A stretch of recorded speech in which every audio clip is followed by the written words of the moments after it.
নির্বাচনের ফল আনুষ্ঠানিকভাবে জানাবে নির্বাচন কমিশনার। সেই প্রস্তুতি জানাতে ইসি সচিবালয় থেকে যুক্ত হচ্ছেন বেলায়েত হোসাইন।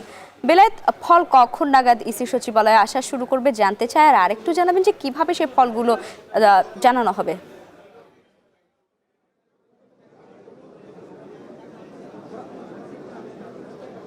ধন্যবাদ লাইবা। আমরা যেটি এখন পর্যন্ত দেখছি, নির্বাচন কমিশনের পক্ষ থেকে ফলাফল ঘোষণার জন্য সকল ধরনের প্রস্তুতি সম্পন্ন করা হয়েছে। নির্বাচন কমিশনের যেই নিচতলার যে বিস্তৃত জায়গাটি রয়েছে, নির্বাচন কমিশনের যে দুটি ভবন, এই ভবনের মাঝখানে যে লেকপাড়ের জায়গাটি রয়েছে, এটি পুরোটাকে নির্বাচন ফলাফল ঘোষণা কেন্দ্র হিসেবে স্থাপন করা হয়েছে এবং এখানে নির্বাচনের ফলাফল ঘোষণার জন্য সব ধরনের প্রস্তুতি এখানে নেওয়া হয়েছে। এখানে গণমাধ্যমের বুথ স্থাপন করা হয়েছে।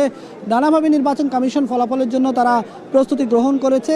এখন পর্যন্ত নির্বাচন কমিশনের যারা ফলাফল গ্রহণ করে এখান থেকে ঘোষণা করবেন, তারা ফলাফল ঘোষণা কেন্দ্রে এখনও আসেননি, কিছুক্ষণের মধ্যে আসবেন। আসার পরে তারা ফলাফল ঘোষণা শুরু করবেন।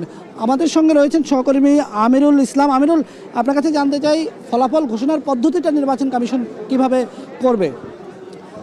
ধন্যবাদ বেলায়েত। আমরা যেমনটি দেখেছি যে নির্বাচন কমিশনের সিনিয়র সচিব রয়েছেন, তিনি আমাদেরকে সবশেষ ব্রিফিংয়ের মধ্য দিয়ে যেমনটি জানিয়েছেন, দুপুর 2টা নাগাদ যে সংখ্যাটি রয়েছে, অর্থাৎ ভোটের হার রয়েছে, সেটি জানিয়েছেন। সেখানে আমরা দেখেছি 48% ভোট হয়েছে। ভোটের যে কাস্টিং সেটি বলা হচ্ছে। কমিশনের পক্ষ থেকে যেটি জানানো হয়েছে, কিছুক্ষণের মধ্যেই তারা যেহেতু 4:30 পর্যন্ত ভোট হয়েছে, সেই ফলটি তারা এখানে জানাবেন এবং পরবর্তীতে বিভিন্ন আসন থেকে বিভিন্ন প্রিজাইডিং কর্মকর্তার যে ফলগুলো তারা কেন্দ্রভিত্তিক থেকে সহকারী রিটার্নিং কর্মকর্তার মধ্য দিয়ে আসন ভিত্তিক যাবে এবং রিটার্নিং কর্মকর্তার কাছ থেকে মূলত নির্বাচন কমিশন এখানে ফলাফলগুলো আসবে। মূলত নির্বাচন কমিশন সব কিছু গুছিয়ে তারা এখানে একটি অনানুষ্ঠানিকভাবে ফলাফল তারা ঘোষণা করবে, এমনটি কিন্তু আমাদেরকে জানিয়েছে কমিশন সচিব। আমিরুল যেমনটা বলছিলেন, অর্থাৎ এখানে রিটার্নিং কর্মকর্তার কার্যালয় থেকে সারা দেশে যে 66টি রিটার্নিং কর্মকর্তার কার্যালয় রয়েছে, প্রত্যেকটি রিটার্নিং কর্মকর্তার কার্যালয় থেকে ফলাফলগুলো এখানে নির্বাচন কমিশনের কর্মকর্তাদেরকে বিভাগীয় দায়িত্ব দেওয়া হবে।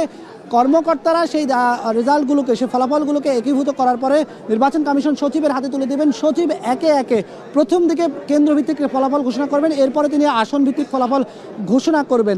একই সঙ্গে আমিনুলের কাছে আমার আরেকটি প্রশ্ন থাকবে যে গণভোটের যে ফলাফল, সেই ফলাফলকে কিভাবে নির্বাচন কমিশন এখানে একীভূত করবে? গণভোটের ফলাফলের ক্ষেত্রে নির্বাচন কমিশন যেটি বলছে যে যেহেতু রিটার্নিং কর্মকর্তা দপ্তর থেকে এটি আসন ভিত্তিক একটি সংখ্যা বলা হবে, তবে নির্বাচন কমিশন এখানে এই ক্ষেত্রে তারা একই সাথে ফলাফলটি দেওয়ার জন্য কিন্তু নির্বাচন কমিশন ব্যবস্থা নিয়েছে, কিংবা সেই হিসেবে তারা কিন্তু প্রস্তুতি নিয়েছে।